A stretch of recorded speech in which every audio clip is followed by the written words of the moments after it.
안녕하세요. 책 읽어주는 책돌이입니다. 지금 읽어드릴 책은 지난번에 이어 41회째로 사마천 사기입니다. 무는 과연 옳은 말이라면 고개를 끄덕였다. 오기는 계속 서하의 태수로 있으면서 더욱 명성이 높아갔다. 그 후 오기는 잔치를 벌여 농공행상을 하도록 무에게 진언하였다. 그리하여 큰 공을 세운 사람에게는 고급 요를 주었고 공이 없는 사람에게는 보잘것없는 요를 주었다. 그리고 공로자의 가족들에게는 푸짐한 상품을 나눠주었고 전사자가 있는 집은 매년 위로금을 전달하겠다. 그 후 몇 년이 지나 진나라가 쳐들어왔다. 병사들은 앞을 다투어 전쟁터에 나가기를 원했다. 오기가 왕에게 아뢰었다. 지금까지 공을 세우지 못했던 병사 5만 명을 주시면 적을 충분히 물리칠 것입니다. 왕이 아니 싸움을 잘하는 병사들을 시키지 않고 라고 의아해하자 오기는 아닙니다. 이제까지 공을 세우지 못한 병사들은 공이 없음을 스스로 부끄럽게 생각하여 목숨을 걸고 싸울 것입니다. 한 사람이 목숨을 아끼지 않고 싸운다면 1,000명의 적군을 떨게 할 수 있다고 합니다.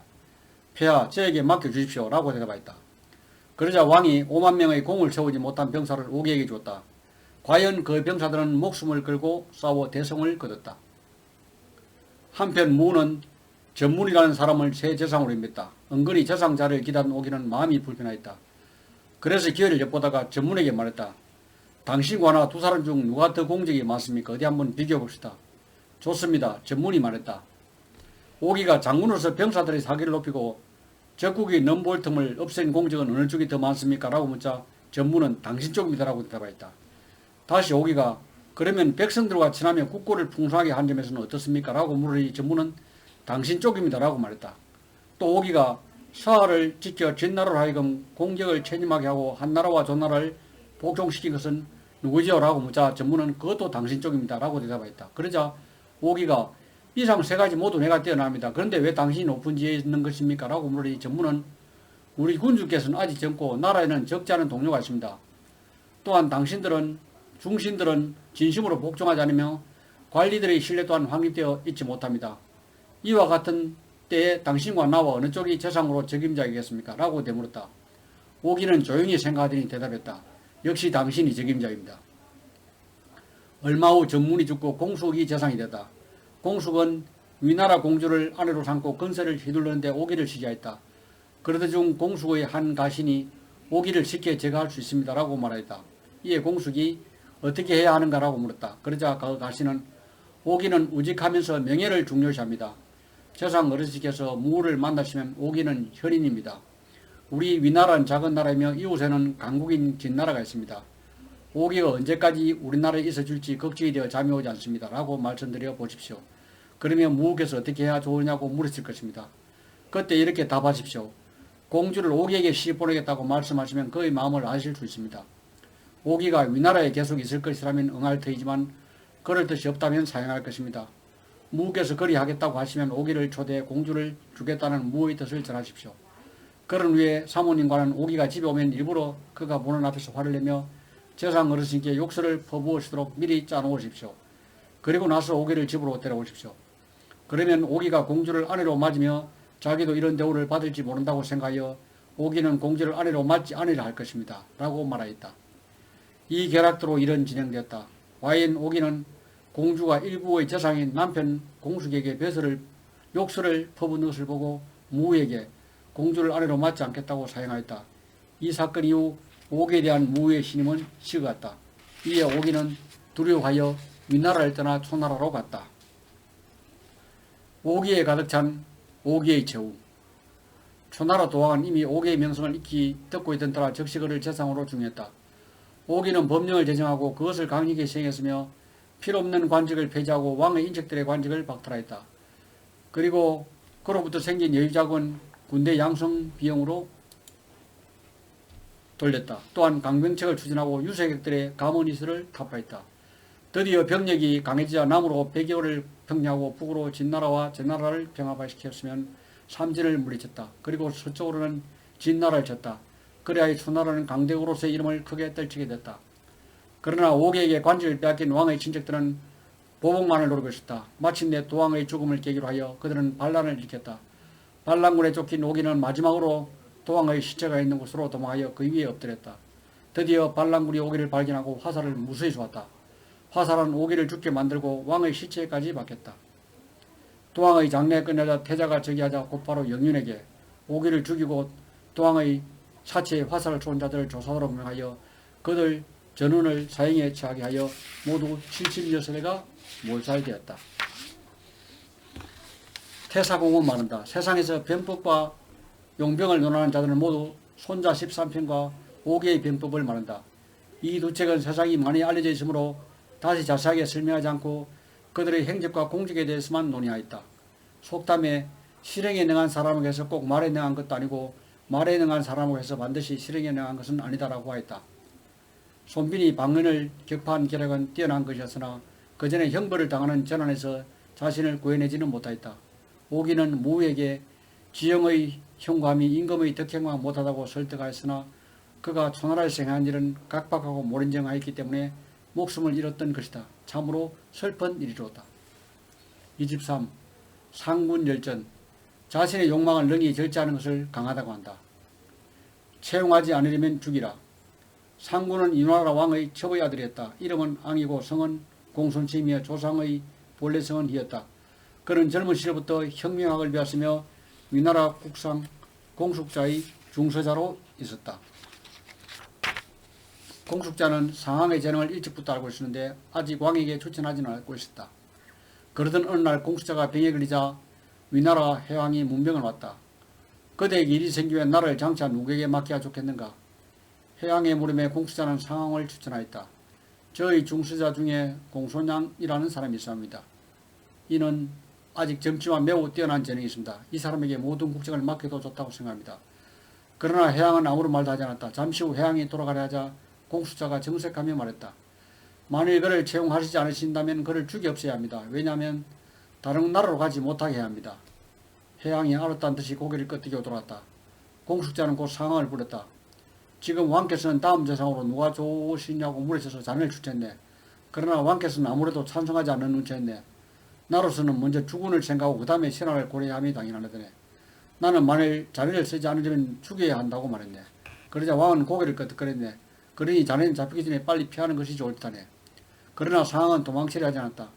그런 걱정은 안 하셔도 좋을 것 같습니다. 왜냐하면 왕은 저를 채용하는 대감의 의견을 거절했으며 따라서 저를 죽이라는 의견도 받아들일 리 없기 때문이다. 과연 해왕은 공숙자의 집에서 나오면서 옆에 있던 신하들에게 이렇게 말하는 것이다. 공숙자의 병이 매우 심각하구나. 슬픈 일이야. 그 사람은 국정을 공손왕이라는 애송에게 맡기라고 하더군. 제정신이 아니냐.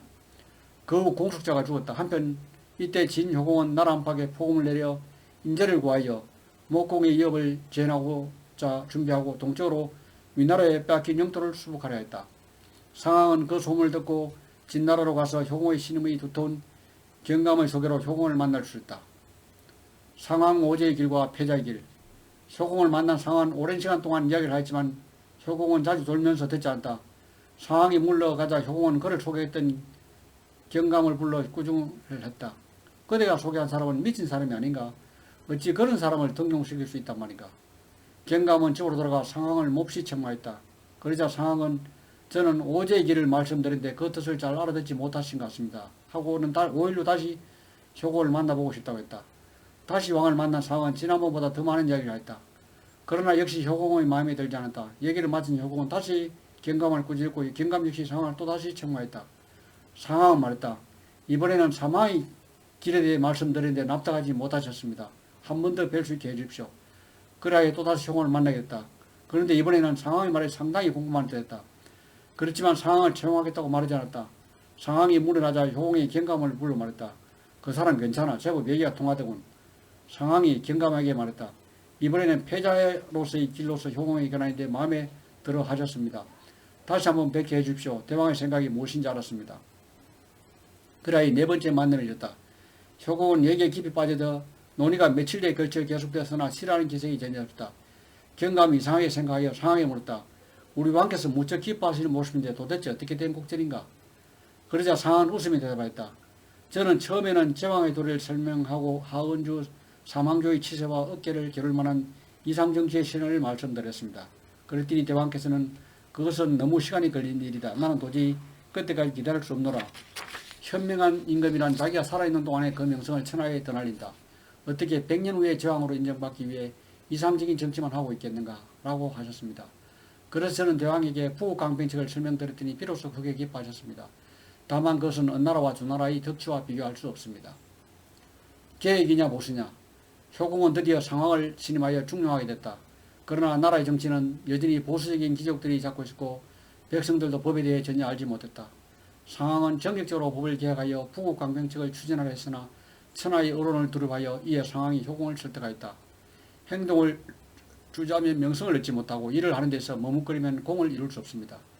또 보통 사람을 뛰어넘는 행위는 본래 세상의 반대를 받기 쉽고 독창적인 결정은 반드시 사람들의 조소를 받게 됩니다.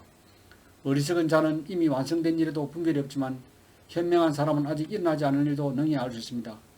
백성들이란 처음부터 같이 일을 도모할 수 없으며 오직 성공의 즐거움만을 함께 향유할 수 있습니다. 가장 높은 덕을 논하는 사람은 세상에 타협하지 않고 위대한 공적을 성취한 사람은 백성들에게 의견을 묻지 않는 것입니다. 효공은 이 말에 찬성하였다. 그러나 감룡이 반론을 폈다. 그렇지 않습니다. 상인은 관습을 바꾸지 않고 백성을 교화하며 지혜로운 사람은 예법을 바꾸지 않고 나라를 다스립니다.